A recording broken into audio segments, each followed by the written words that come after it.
திமுக ஆட்சியும் அதை தொடர்ந்து வந்த விஜய் ஆட்சியும் தமிழ்நாட்டின் பொருளாதார வாய்ப்புகளை தொடர்ந்து அண்டை மாநிலத்திற்கு அனுப்பி வைக்கும் பரிதாபகரமான நாடகத்தை நிகழ்த்திக் கொண்டிருக்கின்றன. தமிழ்நாட்டை தலைகுனிய விடமாட்டேன் என்று உரத்த விளம்பரம் செய்த திமுக ஆட்சியில் லட்சக்கணக்கான இளைஞர்களின் வேலைவாய்ப்புகள் பறிபோனதோடு முதலீடுகளும் ஆந்திராவுக்கு ஓடின. இப்போது விஜய் தலைமையிலான ஆட்சி பொறுப்பேற்ற சில மாதங்களிலேயே முதல் பெரிய தோல்வியை பதிவு செய்துள்ளது.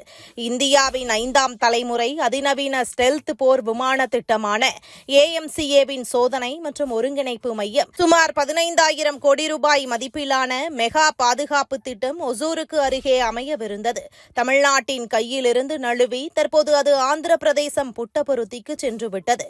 விஜய் ஆட்சி அமைந்த பிறகு துண்டு இல்லாத சேரில் அமர்வது, மதிய உணவை வீட்டிலிருந்து கொண்டு வந்து சாப்பிட்டார் எனவும், பெட்ரோல் பற்றாக்குறையை சமாளிக்க மத்திய அமைச்சர்கள் தங்கள் பாதுகாப்பு வாகனங்களை குறைத்துக் கொண்ட நிலையில் தமிழக முதல்வர் 17 கிலோமீட்டர் தூரத்திற்கு தனி லேன் போட்டு பயணம் செய்வது, பழைய திட்டங்களுக்கு புதிய ஸ்டிக்கர் ஒட்டியது, சபாநாயகர் சட்டசபையில் பைபிள் வாசித்தது என விளம்பரங்களுக்கு மத்தியில் ராணுவத்தின் எதிர்காலத்தை தீர்மானிக்கும் இந்த மிக முக்கியமான 15,000 கோடி ரூபாய் திட்டம் தமிழகத்தை விட்டு போனது. புலி வருது என்ற விளம்பர முழக்கத்தோடு தொடங்கிய ஒவ்வொரு முதலீட்டு பேச்சும் இறுதியில் அண்டை மாநில எல்லையை கடந்து செல்வது தொடர்கதையாகிவிட்டது.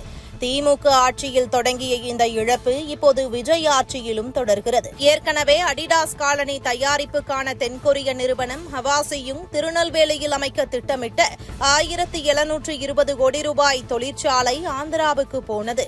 ராயல் என்ஃபீல்டு திருப்பதியிலும், LG எலக்ட்ரானிக்ஸ் 3 சிட்டியிலும், கூகுளின் 1.3 லட்சம் கோடி ரூபாய் AI மையம் விசாகப்பட்டினத்தில், இப்படி ஒவ்வொரு உயர் தொழில்நுட்ப மற்றும் உற்பத்தி திட்டமும் தமிழகத்தை தவிர்த்து செல்கின்றன. துண்டு இல்லாத சேரும், வீட்டு சாப்பாடும், தனி லேன் பயணமும் பெரிதாக விளம்பரப்படுத்தப்படும் நேரத்தில் இளைஞர்களுக்கு வேலை வாய்ப்பை உருவாக்கக்கூடிய பெரிய திட்டங்கள் தமிழ்நாட்டை விட்டு நழுவுவது வேதனையளிக்கிறது. வெறும் பிரச்சார எளிமைக்கு அப்பால் உண்மையான தொழில்நுட்ப சூழல், வேகமான முடிவுகள் மற்றும் முதலீட்டாளர்களுக்கு நம்பிக்கை அளிக்கும் ஆட்சி தேவைப்படுகிறது. இல்லை என்றால் தமிழ்நாட்டின் வளர்ச்சி எப்போதும் வரும் வரும் என்ற விளம்பரத்தோடு நின்று அண்டை மாநிலங்களுக்கு பறந்து சென்று கொண்டேதான் இருக்கும்.